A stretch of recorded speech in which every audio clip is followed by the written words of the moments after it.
फरवरी 2002 में हुए गोधरा कांड के बाद गुजरात दंगों की चपेट में आ गया। एक उन्मादी भीड़ ने मुसलमानों की एक सोसाइटी को घेर लिया। इस सोसाइटी का नाम था गुलबर्ग सोसाइटी।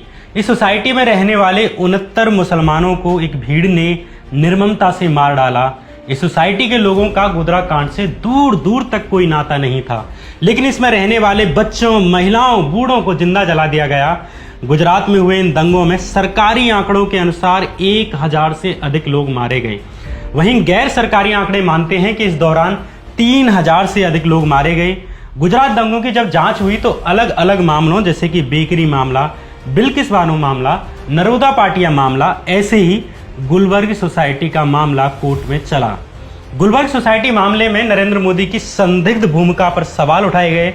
इस मामले में गठित एसआईटी की टीम ने साल 2012 में नरेंद्र मोदी को क्लीन चिट दे दी और कहा कि गुजरात दंगों में नरेंद्र मोदी का कोई हाथ था, इसके सबूत नहीं मिलते। एसआईटी की जांच पर सवाल उठने लगे। इस मामले में नरेंद्र मोदी की भूमिका की दोबारा जांच करने के लिए सुप्रीम कोर्ट में एक याचिका डाली गई, लेकिन बीते शुक्रवार यानी 24 जून 2002 के दिन सुप्रीम कोर्ट ने इस याचिका को खारिज कर दिया और कहा कि एसआईटी की जांच सही है, ढंग से की गई है। उसमें ऐसा कोई तथ्य नहीं है जो बताए कि अल्पसंख्यक समुदाय के खिलाफ हिंसा के लिए हाई लेवल पर कोई साजिश रची गई थी। आज हम बात करेंगे गुजरात दंगों में नरेंद्र मोदी की भूमिका से जुड़े इस गुलबर्ग सोसाइटी मामले की, और बात करेंगे कि गुलबर्ग सोसाइटी का वो मामला क्या है जिसमें 69 मासूम लोगों को एक भीड़ ने जिंदा जला दिया। बात करेंगे जाकिया जाफरी की, जिनकी याचिका को सुप्रीम कोर्ट ने खारिज कर दिया, और बात करेंगे गोधरा कांड की, जिसके बाद हुए गुजरात दंगों को क्रिया के बदले प्रतिक्रिया कहा जाता रहा। गोधरा कांड से 2 दिन पहले हुए उस मुस्लिम विरोधी आतंक की भी बात करेंगे जिसके बाद गोधरा कांड हुआ, लेकिन आपने कहीं इसकी चर्चा नहीं सुनी होगी। गोधरा के बारे में कहा जाता है कि एक भीड़ ने ट्रेन में आग लगाई थी, लेकिन इसकी जांच करने वाले सिटीजन ट्रिब्यूनल ने अपनी जांच में कुछ और ही कहा, जो एक बड़ी साजिश की तरफ इशारा करता है। इसलिए सिटीजन ट्रिब्यूनल पर भी आज विस्तार से बात करेंगे। नमस्कार, मैं श्यामीरा सिंह। 27 फरवरी 2002 के दिन अरब सागर के किनारे बसे गुजरात में बाकी के दिनों की तरह ही सुबह का सूरज उगा। लोग अपने काम धंधे की शुरुआत करने को थे। रविवार का दिन था, सुबह के 7 बज रहे थे। घड़ियों की सुइयां कुछ ऊपर की ओर बढ़ी, तभी गुजरात के पंचमहल जिले में स्थित गोधरा रेलवे स्टेशन पर एक ट्रेन आकर रुकती है। नाम था साबरमती एक्सप्रेस। ये ट्रेन उत्तर प्रदेश के अयोध्या से चलते हुए अहमदाबाद की तरफ चल रही थी।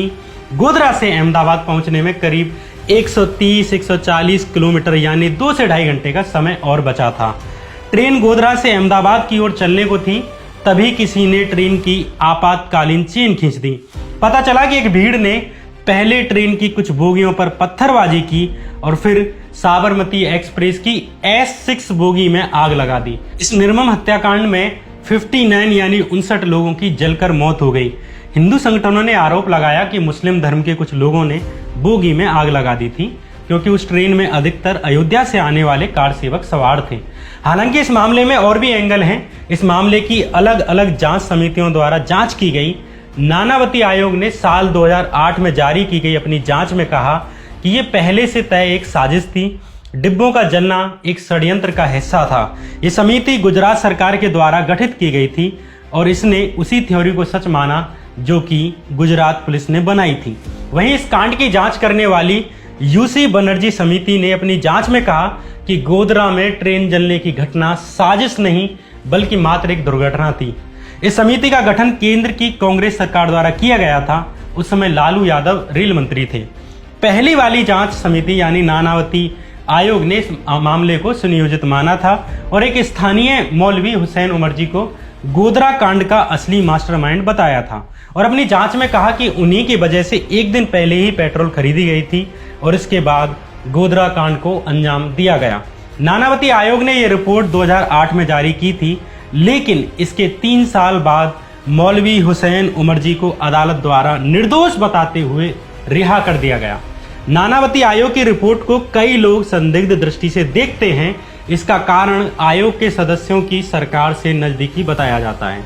आयोग की जांच की खामियों पर कई बड़े सवाल खड़े हुए, क्योंकि ये एक तरह से गुजरात पुलिस का वर्जन मालूम पड़ती थी।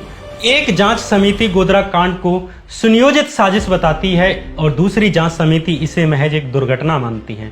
इन दोनों ही समितियों की जांच रिपोर्ट पर राष्ट्रीय मानवाधिकार आयोग यानी ह्यूमन राइट कमीशन ने कहा कि ये दोनों ही रिपोर्ट पक्षपातपूर्ण हैं यानी बाइस्ड हैं। जांच आयोग के लिए यह उचित नहीं है कि वो पक्षपातपूर्ण रिपोर्ट पेश करें क्योंकि इसके दूरगामी परिणाम होते हैं। इसी मामले में एक और जांच की गई। ये जांच की गई कंसर्न्ड सिटीजन्स ट्रिब्यूनल के द्वारा। इस ट्रिब्यूनल की जांच के अनुसार साबरमती एक्सप्रेस 22 फरवरी के दिन अहमदाबाद से अयोध्या के लिए निकली थी। इसमें सैकड़ों कार सेवक सवार थे। गोधरा से करीब 80 किलोमीटर दूर दाहोद रेलवे स्टेशन पर कार सेवकों ने एक मुस्लिम दुकानदार के साथ मारपीट की और दुकानें भी तोड़ डाली। माना यह भी जाता है कि यह घटना अयोध्या से लौटते समय घटी थी, ना कि जाते समय। इस घटना की कोई क्लियर डेट नहीं मालूम, लेकिन यह सच है कि यह घटना हुई। इसके अलावा अयोध्या पहुंचने के पहले ही रुदौली और दरियाबाद स्टेशन के बीच कार सेवकों ने मुस्लिम यात्रियों, महिलाओं और बच्चों पर हमले किए। जब कुछ मुस्लिम लड़कों ने इसका विरोध किया तो उन्हें पतरंगा और रोजा गांव स्टेशन के बीच ट्रेन से फेंक दिया गया। रुदौली स्टेशन पर कई मुस्लिम महिलाएं खून से लथपथ अवस्था में ही ट्रेन से कूद गईं। इसके बाद कार सेवकों को रुदौली स्टेशन पर जो भी मुस्लिम मिला उस पर हमला करना शुरू कर दिया। साबरमती एक्सप्रेस में सवार इन सैकड़ों कार सेवकों ने खूब आतंक मचाया। अयोध्या और उसके आसपास के जिलों से निकलने वाले एक अखबार जन मोर्चा ने गोधरा कांड से 2 दिन पहले यानी 25 फरवरी 2002 के दिन इन खबरों को छापा। जनमोर्चा अखबार के अनुसार साबरमती एक्सप्रेस में सवार करीब 2000 त्रिशूलधारी बजरंग दल कार्यकर्ताओं ने दरियाबाद स्टेशन के प्लेटफॉर्म पर भयंकर आतंक मचाया। अखबार के अनुसार टाकिया खेरनपुर के रहने वाले अता मोहम्मद प्लेटफॉर्म पर एक ट्रेन का इंतजार कर रहे थे। कार सेवकों ने उन्हें बिना बात पीटा, कुछ को पकड़कर जबरन जय श्री राम के नारे लगवाए। 50 साल के मोहम्मद अवसार की दाढ़ी पकड़कर नोच डाली और उनके शरीर में त्रिशूल घोंप दिया। रुदौली स्टेशन पर एक और आदमी को लोहे की रोड़ों से पीटा गया। स्थानीय लोगों ने पुलिस को सूचना दी, लेकिन कोई एफआईआर नहीं दर्ज की गई। घायलों को अस्पताल ले जाया गया। पीड़ित घायलों को मालूम ही नहीं था कि उन्हें क्यों पीटा जा रहा है। आसपास के हिंदुओं ने बजरंग दल के शर्मनाक हमले की आलोचना की। स्थानीय मुस्लिम नेताओं ने भी लोगों से शांति और बदले में कुछ न करने की अपील की। धर्म के उन्माद में पागल कार सेवकों की ये भीड़ अयोध्या से वापस अहमदाबाद लौटने के लिए साबरमती एक्सप्रेस में सवार हो गई। रास्ते भर आतंक मचाया गया। वही नारे लगाए गए जो आज लगाए जाते हैं। दूध मांगोगे तो खीर देंगे, कश्मीर मांगोगे तो चीर देंगे। मुस्लिमों भारत छोड़ो, पाकिस्तान जाओ, मंदिर वहीं बनाएंगे, आदि आदि। इन कार सेवकों के हाथ में लाठियां और त्रिशूल थे। बहुत से यात्रियों को परेशान किया गया। सीटें घेर ली गईं, लेकिन अधिकतर यात्री शांत रहे। 27 फरवरी के दिन ये ट्रेन सुबह के 7:30 बजे यानी साबरमती एक्सप्रेस गुजरात के गोधरा पहुंच गई। आउटलुक मैगजीन के अनुसार ऐसा कहा जाता है कि यहाँ कार सेवकों की मुस्लिम दुकानदारों से फिर झड़प हुई। कुछ ऐसी भी रिपोर्टें जो कहती हैं कि कार सेवकों ने एक मुस्लिम लड़की को छेड़ा और उसे ट्रेन के अंदर ले जाने की कोशिश की। इसी दौरान मुस्लिम दुकानदारों की कार सेवकों से लड़ाई हो गई। यहीं पर एक दूसरी घटना भी बताई जाती है कि S6 कोच जिसमें कि आग लगाई गई थी, जब एक मुस्लिम चाय वाला जब चाय बेचने के लिए इस कोच में घुसा तो कार सेवकों ने उससे बदसलूकी की और भगा दिया। एक आरोप यह भी लगाया जाता है कि चूंकि ट्रेन स्टेशन पर रुकी हुई थी तो इसलिए कुछ कार सेवक साबरमती एक्सप्रेस की बोगियों पर चढ़ गए और प्लेटफॉर्म के दूसरी साइड जहां पर कि सुबह सुबह शौच आदि के लिए गुजरने वाली मुस्लिम महिलाएं निकल रही थीं तो उन्हें अश्लील इशारे करने लगे। कुल मिलाकर गोधरा पर वही आतंक मचाया गया जो साबरमती एक्सप्रेस शुरू होने के दिन से मचाया जा रहा था। इसके बाद ट्रेन अहमदाबाद की तरफ चल दी, जो कि अब 2 या 2.5 घंटे ही दूर रह गया था। लेकिन अचानक से किसी ने ट्रेन की चेन खींच दी, क्योंकि पीछे कुछ कार सेवक छूट गए थे। इसके बाद ट्रेन चल दी। ट्रेन 1 किलोमीटर दूर ही चली हो गई कि सिंगल फलिया नाम की एक जगह पर दोबारा से ट्रेन रोक दी गई। लेकिन इस बार किसी के छूटने के लिए नहीं, बल्कि एक अग्निकांड की वजह से, जिसकी वजह से अगले 3 दिन तक पूरा गुजरात जलता रहा। ट्रेन किसने खींची, किस लिए खींची ये मालूम नहीं। चेन खींचने से रुकी या किसी अन्य कारण से रुकी ये भी क्लियर नहीं है। ड्राइवर और अन्य यात्रियों ने देखा कि S6 बोगी में आग लग गई है। सवाल यह कि आग लगी या लगाई, और अगर लगाई तो किसने लगाई। गुजरात पुलिस का वर्जन यह है कि आसपास रहने वाले घांची मुसलमानों ने बड़ी संख्या में इकट्ठा होकर ट्रेन के ऊपर पेट्रोल बम फेंके, जिससे बोगी में आग लग गई। सरकारी वर्जन के मुताबिक उस वक्त ट्रेन पर अटैक करने के लिए करीब 2000 मुस्लिम इकट्ठे हुए। लेकिन यहाँ पहला सवाल ये उठता है कि पूरी ही ट्रेन में जब कार सेवक सवार थे और भरे हुए थे तो टारगेट सिर्फ S6 बोगी को ही क्यों किया गया? और अगर कार सेवकों पर हमले के लिए 2000 मुस्लिम इकट्ठे थे तो उन्होंने बाकी बोगियों पर हमला क्यों नहीं किया गया और सिर्फ एक बोगी पर ही हमला क्यों किया? और ऐसा कैसे हो सकता है कि कार सेवकों पर हमला करने आई इतनी बड़ी भीड़ सिर्फ एक बोगी को ही टारगेट करे? दूसरा सवाल यह भी उठता है कि क्या बाकी बोगियों के कार सेवक S6 बोगियों के यात्रियों को बचाने के लिए अपनी बोगियों से बाहर आए थे? और अगर आए थे तो उनमें से कितनों पर उस भीड़ ने हमला किया तो कितनों पर किया, और नहीं किया तो क्यों नहीं किया? ये बड़ा सवाल है जिनके अभी तक उत्तर नहीं मिलते। S6 बोगी में 58 जले हुए शव मिले। इनमें 26 महिलाएं थीं और 12 बच्चे थे, 20 पुरुष थे। इसके अलावा 43 लोग घायल हुए, लेकिन उन्हें मामूली इंजरी आई और उन्हें अस्पताल ले जाया गया और वहां से छोड़ दिया गया। अब बड़ा सवाल यह है कि बोगी में आग से जल जाने वाले शवों को पहचानना मुश्किल था। गोधरा के कलेक्टर ने भी जांच करने वाले ट्रिब्यूनल को बताया था कि केवल 5 शवों की ही पहचान हो सकी थी, वो भी उनके पास मौजूद सामान और अन्य चीजों के कारण। मरने वालों में अधिकतर महिलाएं और बच्चे थे, तो कैसे कहा जा सकता है कि वे सब कार सेवक ही थे जिसकी वजह से उन्हें टारगेट किया गया था? दूसरा बड़ा सवाल यह भी है कि चूंकि ट्रेन चल रही थी, इसलिए चलती ट्रेन कोई बाहर से कैसे रोक सकता है? अगर अंदर से रोकी गई थी तो चेन पुलिंग करके रोकी गई होगी, और इसका कारण क्या हो सकता है कि चेन पुलिंग की गई? इसका तार्किक कारण यही माना जाता है कि S6 बोगी में पहले से ही आग लग गई थी, जिसकी वजह से किसी यात्री ने चेन पुलिंग करके बोगी रोकी। इसके अलावा इस जांच ट्रिब्यूनल ने यह भी पाया कि बाहर से कोई ज्वलंत पदार्थ नहीं फेंका गया। अगर बाहर से कोई ज्वलंत पदार्थ फेंका गया होता तो ट्रेन का बाहरी हिस्सा नीचे तक जल रहा होता, लेकिन S6 बोगी के बाहर सिर्फ खिड़की के पास तक का हिस्सा जला हुआ था, लेकिन नीचे का नहीं जल रहा था। बाहरी क्षेत्र से ज्वलंत पदार्थ फेंकने पर वो ट्रेन के बाहरी हिस्से यानी बॉडी पर अच्छे से फैलता और बाहरी हिस्सा खिड़की के नीचे से भी जलता, लेकिन नीचे का हिस्सा नहीं जला।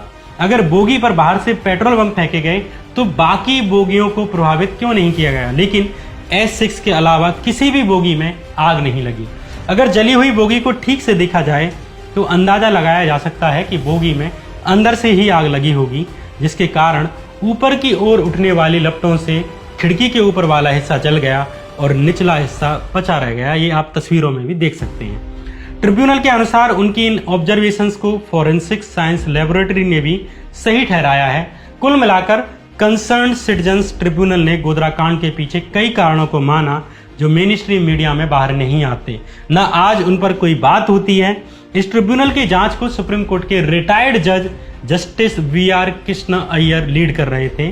इसमें अन्य सदस्यों में सुप्रीम कोर्ट के जज justice PV Sawant, Mumbai high court के जज जस्टिस होसवेत सुरेश और पूर्व IPS अधिकारी और त्रिपुरा के DGP रहे डॉक्टर KS सुब्रमण्यम और मजदूर किसान शक्ति संगठन की अरोड़ा राय भी थी। इसके अलावा 3 सदस्य और थे, लेकिन इनमें कोई भी मुसलमान नहीं था। हालांकि ये बात साबित नहीं हो सकी कि आग किसने लगाई, और लगाई भी थी तो अंदर से लगी थी या बाहर से लगाई गई थी, इसका कारण आज तक नहीं मालूम।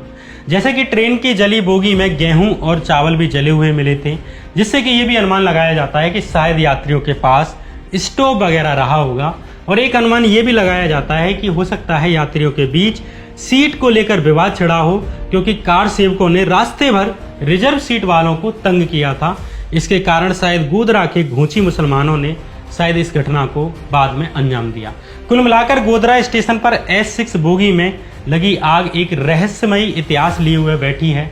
इसके पीछे के असली कारण नहीं मालूम, और नहीं मालूम कि इसके पीछे कौन लोग थे। अंततः गोधरा कांड मामले में 31 लोगों को अदालत द्वारा दोषी ठहराया गया, जिसमें से 11 लोगों को मौत की सजा सुनाई गई और 20 को उम्र कैद की सजा सुनाई गई। अगर अदालत ने उन्हें सजा दी है तो जरूर उनकी कुछ भूमिका रही होगी, ऐसा माना जा सकता है। गुनाह किया है तो सजा भी मिलनी चाहिए, और सजा उन कार सेवकों को भी मिलनी चाहिए जिन्होंने रास्ते भर आतंक मचाया और लोगों की दाढ़ी खींची, नारे लगवाए, त्रिशूल घोंपे और लोहे की रॉड से पीटा।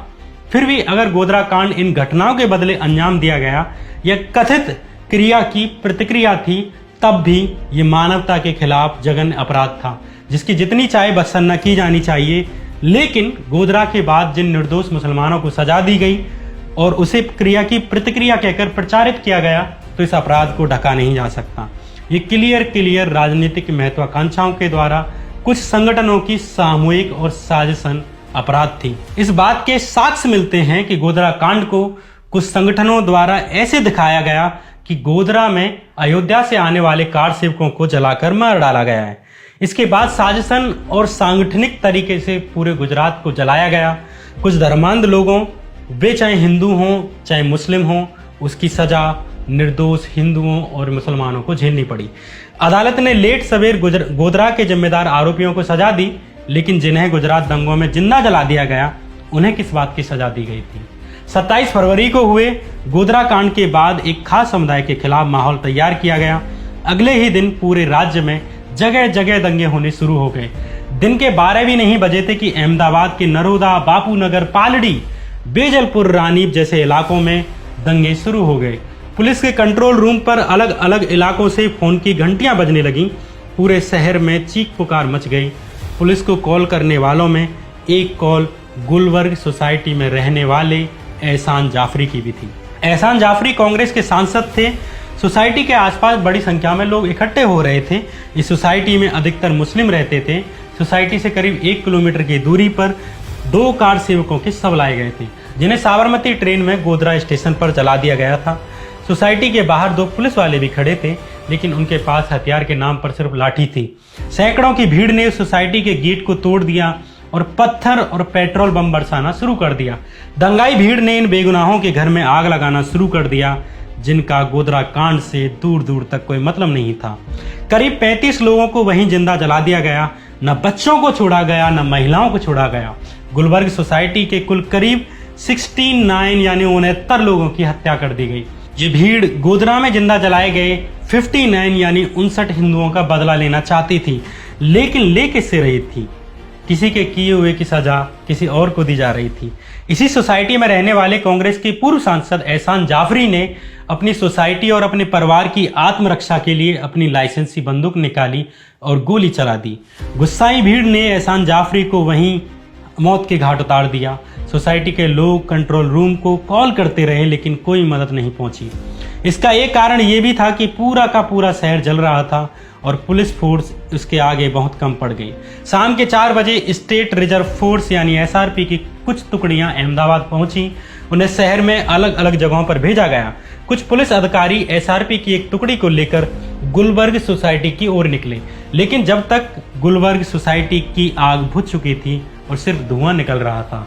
इन पुलिस अधिकारियों के साथ BBC के पत्रकार प्रशांत दयाल भी थे, जिन्होंने अपनी एक रिपोर्ट में इस दृश्य का जिक्र किया। प्रशांत दयाल ने अपनी रिपोर्ट में लिखा है कि पुलिस और फायर ब्रिगेड के लिए करने जैसा कुछ काम ही नहीं बचा था। हाँ, कुछ लोग धुआं उठ रहे मकान की छत पर बचने के लिए छुपे हुए थे। उनकी मदद के लिए आई पुलिस से भी उन्हें डर लग रहा था। पुलिस किसी तरह उन्हें नीचे ले आई। इन लोगों में एहसान जाफरी की बीवी जाकिया जाफरी भी थी। एहसान जाफरी को पहले ही मार दिया गया था। आज तक जाकिया जाफरी न्याय के लिए कोर्ट में लड़ रही हैं। इन्हीं जाकिया जाफरी के लिए गुलबर्ग सोसाइटी मामले में सुप्रीम कोर्ट ने नरेंद्र मोदी की भूमिका पर SIT से मिली क्लीन चिट पर मोहर लगा दी है और कहा कि ऐसे सबूत नहीं मिले कि इसमें कहा जा सके कि ये एक साजिश थी। इसमें ऊपर अधिकारियों या मुख्यमंत्री नरेंद्र मोदी की कोई भूमिका नजर नहीं आती। सुप्रीम कोर्ट ने कहा कि जाकिया की अर्जी में मेरिट नहीं है। अदालत ने यह भी कहा कि SIT ने बेहतरीन काम किया और उसकी जांच में कोई दोष नहीं पाया जा सकता। इस मामले को बंद करने से संबंधित उसकी 8 फरवरी 2012 की रिपोर्ट पूरी तरह से तथ्यों पर आधारित है। हमें ऐसा लगता है कि गुजरात सरकार के असंतुष्ट अधिकारियों के साथ साथ अन्य लोगों का एक साझा प्रयास इस तरह के खुलासे करके सनसनी पैदा करना था, जबकि उनकी जानकारी झूठ पर आधारित थी। सुप्रीम कोर्ट का इशारा पूर्व IPS अधिकारी RV श्री कुमार और संजीव भट्ट की तरफ था, जिन्होंने इस मामले में गुजरात सरकार की नाकामी और मिली भगत पर गवाही दी थी। साथ ही सुप्रीम कोर्ट ने तीस्ता सीतलवाड़ पर भी टिप्पणी करते हुए कहा कि उन्होंने पीड़ित जाकिया जाफरी की भावनाओं का इस्तेमाल अपने पूर्वाग्रहों और हितों के लिए किया। आपको बता दूं कि जिन तीस्ता सीतलवाड़ का जिक्र सुप्रीम कोर्ट ने किया है, उन्हीं के NGO ने जाकिया जाफरी की याचिका डालने में मदद की थी। इस मामले में सुप्रीम कोर्ट ने कहा है कि 2006 से कार्रवाई चल रही है। इसमें शामिल हर पदाधिकारी की ईमानदारी पर सवाल करने की हिमाकत हुई, ताकि गुप्त उद्देश्य के लिए मामले को गरमाया रखा जा सके। जो प्रक्रिया का इस तरह से इस्तेमाल करते हैं, उन्हें कटघरे में खड़ा करके उनके खिलाफ कानून के दायरे में कार्रवाई की जानी चाहिए। कोर्ट की इस टिप्पणी के बाद अब गुजरात क्राइम ब्रांच ने एक्टिविस्ट तीस्ता सीतलवाड़ और पूर्व आईपीएस अधिकारी आरबी श्री कुमार को गिरफ्तार कर लिया है। हालांकि जिस एसआईटी की जांच पर भरोसा करके सुप्रीम कोर्ट ने यह टिप्पणी की है, इसे लेकर भी कई सवाल उठते रहे हैं। गुजरात दंगों की जांच करने वाली एजेंसियों के बारे में कहा जाता है कि नरेंद्र मोदी के प्रभाव के चलते इन जांच एजेंसियों ने निष्पक्षता नहीं दिखाई। बाद में कई अधिकारियों को अलग अलग तरीके से प्रमोशन और रिटायरमेंट के बाद लाभ दिए गए, जिससे जांच एजेंसियों के परिणाम संदिग्ध माने जाते रहे हैं। इस पर एक अलग वीडियो बनाऊंगा, लेकिन गोधरा कांड, उससे पहले की घटनाएं और गोधरा कांड के बाद की घटनाएं बताती हैं कि कुछ चरमपंथियों की वजह से आम हिंदुओं और आम मुसलमानों के घर उजड़ गए। धर्म की राजनीति के इस खेल को समझने की जरूरत है। इसमें कोई घटना क्रिया की प्रतिक्रिया के रूप में आखिरी नहीं है। आप क्रिया और प्रतिक्रिया में जाएंगे तो इस साइकिल का कोई अंत नहीं होगा। दंगों से बचा जा सकता था, रोका जा सकता था। इतने बड़े स्तर पर दंगे हुए तो इन्हें सवाल किए बिना छोड़ा नहीं जाना चाहिए। गोधरा मामले में अगर कोई दोषी था तो उसे कड़ी से कड़ी सजा मिलनी चाहिए थी।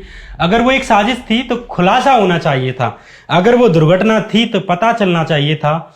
जो कोई भी गोधरा कांड के लिए जिम्मेदार था, उन सबको सजा मिलनी चाहिए थी, लेकिन उन हजारों निर्दोष लोगों को नहीं, जिनका इससे कोई वास्ता नहीं था।